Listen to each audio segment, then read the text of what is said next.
Hey guys, so I'm here to explain to you, for all of the people who purchased Prom Pattern Packages. Again, thank you to everyone who purchased one. I did not expect so many people to be interested, so I'm completely grateful for that.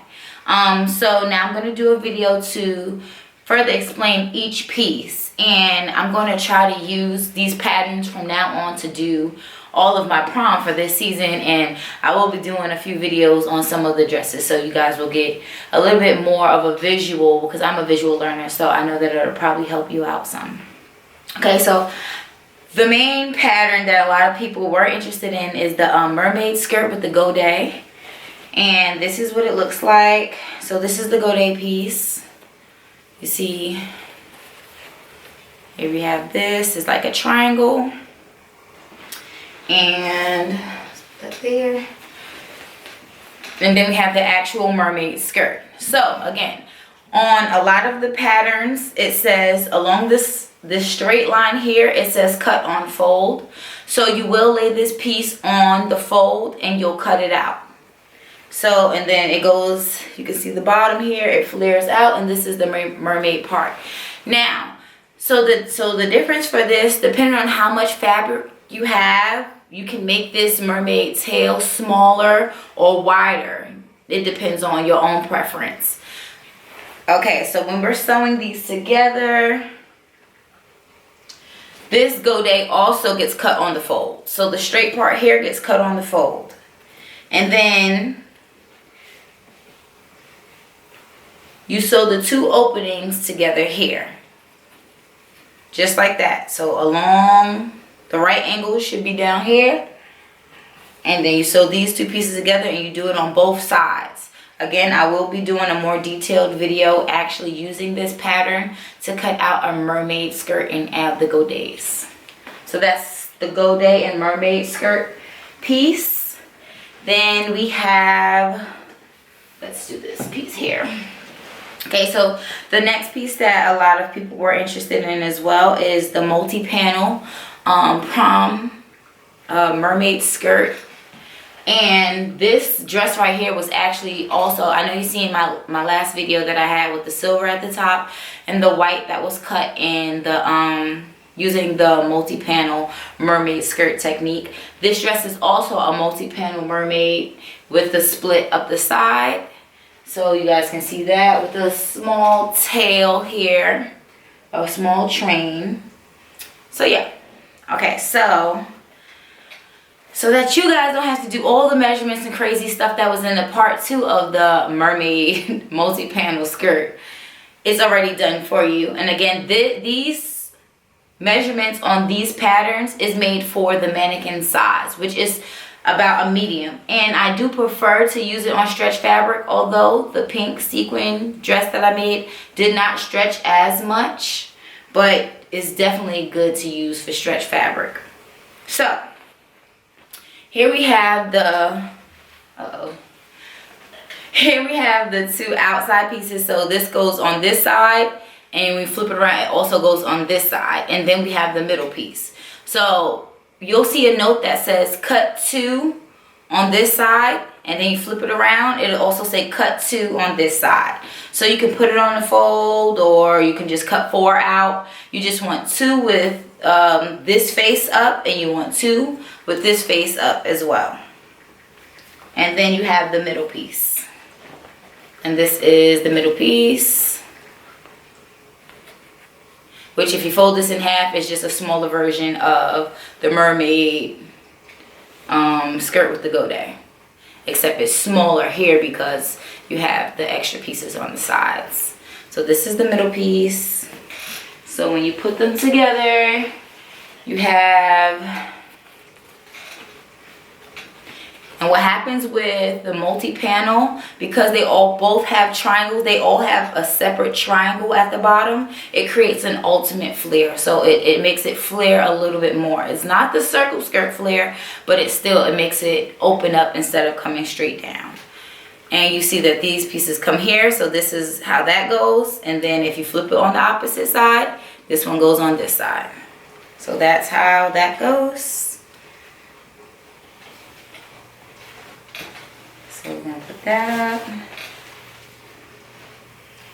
And next we have, okay, we can do the skirt. So this is the plain skirt. So the reason I gave you the plain skirt is because now you have the option to do, you can do whatever you really want at the top. But if you cut the skirt out, this is the bottom of the skirt, and then I marked where the waist is and where the knee is. Now this opens up, it could have been cut on the fold, but the only reason I didn't put cut on fold is because I wanted you to be able to measure this out for the circle skirt bottom. So here again, you see I have a waist on mine as well. So here we have this here. Or if you want to make a mermaid skirt without the godets, you can use this too. You can even use the mermaid skirt with godet, without the godets, and you can just have it there. If you do it without the godets, you'll see that there is still a flare, but it's just not as wide. And it also is not as wide and as much of a flare if you use the multi-panel. But it's okay too. And the only time I would probably use that regular mermaid skirt without the godets is if I'm doing a split. Because then you'll still get the flare that you want. When they walk, it'll have a little bit of action going on. So with this skirt, you can cut this skirt piece out, and then you can add a separate circle skirt train at the bottom. So I did give you the circle skirt train patterns as well. So let me grab those and explain that.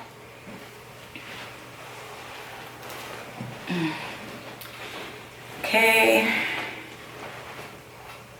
So these are our circle skirt patterns. Okay, so this is the front. You see, it kind of looks like a piece of a pizza, 1/4 of a circle. That's what this is. And it's only 1/4 of a circle because I also marked on the patterns cut on fold on one of these edges. Whichever edge it is, just lay it against the fold, and you cut the whole thing out at the bottom, and you cut the whole thing out around the top. Now the top part is what will connect to the knee. So once you do that, once you cut this out on the fold, you'll have a half of a circle. So then your other half of circle is the back of the train. Now, before we get into the back of the longer extended train, you can cut 2 halves of this out. The front. If you cut 2 halves of the front out, so you just lay it on the fold twice, and then you stitch it together, and you attach 2 halves, you'll just have a full circle skirt. There won't be a train, but when you walk, it'll flow and it'll flare at the bottom as well. But you will not have a train at the bottom of that circle skirt. Also, when you're using these, feel free to, the difference is when you lay them down and you have somebody that's taller, you can measure this from this part to the bottom plus heels, plus I like to add about 2 inches so that it doesn't look high water when they put their heels on. I actually add a lot more than that, and when they come try it on, I just cut it off. Unless I'm mailing it out, I'll add the 2 inches. So you can, if they're longer, this is from the knee to the floor plus heels. When you're using this pattern, know your measurements for your client and measure from the knee to the floor. If it's too long, if this pattern is too long, just cut some of it off. Or you could cut the whole thing out and then cut a few inches of it off along the bottom. Now, also, you can, if they are wider or if they're thicker, then I use this for stretch fabric. But if their knees are a little bit wider and they want to walk, then you can cut some of this part, the top part comes out to fit the knee part. So this is, again, the front part. Now, the difference between the front part and the back,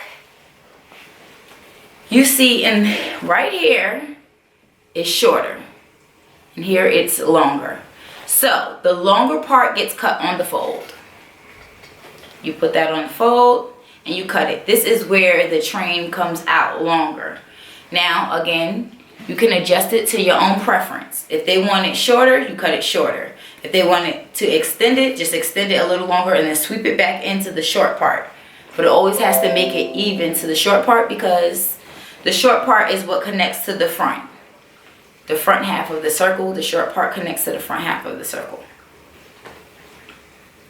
I'm going to try and lay it out on the floor so you guys can get a visual of the circle skirt bottom half. But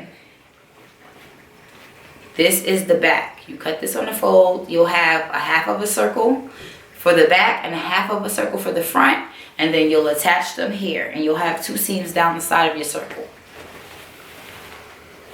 Okay, those are our circle skirt parts. So this is the spaghetti strap dress. I gave you straps, and what you do with the straps, you can serge the openings of the straps, and then flip them inside out. And when you attach the lining in the front of the dress will be cut out exactly the same. When you're on the wrong side of the dress, you attach the straps and you flip it inside out, and you'll have it. Again, I will do some videos and stuff so you guys can get an idea of exactly what I'm talking about, some visuals. But I use this for the white bridal dress that I just posted this year with the tulle at the bottom. Not the one from last year, but the tulle at the bottom, and the rhinestone applique right here, and the crisscross straps in back. So this, I put a dart here because we may need a dart. Now this actually, I didn't even realize, but this spaghetti strap dress is also used for this type of dress as well. The only difference is there's no seam at the bottom. Here there will be a seam at the bottom where you would attach your circle skirt. You can attach the circle skirt to the bottom of this, or you can attach it to the bottom of the plain skirt. Or you can line up your mermaid skirt to this waist part and cut the whole seam and don't have no seam. So this is what I mean. So as you see, this is the mermaid skirt with the godet. You can add a godet or you cannot add a godet. I actually did add godets into this dress as well, the pink dress on my side. But if you don't want a seam on your strapless dress, on your strap dress, spaghetti strap dress, you can just line up these 2 fabrics at the waist, bring it all the way down. This comes to the knee, and then you shoot it out and cut out your mermaid skirt, and then you no longer have a seam. That's how that goes. So you can line those 2 up. And what else? The dart, the way you would stitch the dart, I put it here because when I put it on my mannequin, it kind of like matched right there. So when I pinched it to the side so that we had some good fitting right here, I put the dart here. But just use it as a reference. You can fit it to your mannequin however you see fit. And then the back of that. So the back attaches. I put a zipper here for the white dress. I added my zipper right here, and this comes and attaches to the front, and it kind of dips low like this in the back. This is also cut on fold. Both are cut on fold. So the straight part gets cut on the fold here. This is the front, and the back part gets cut on the fold here. That's the back. So that's our spaghetti strap dress. I have here, is this it sure was, I just didn't even see it. But yeah. Okay, so some people ask for a bodice top piece. And this is what that is here.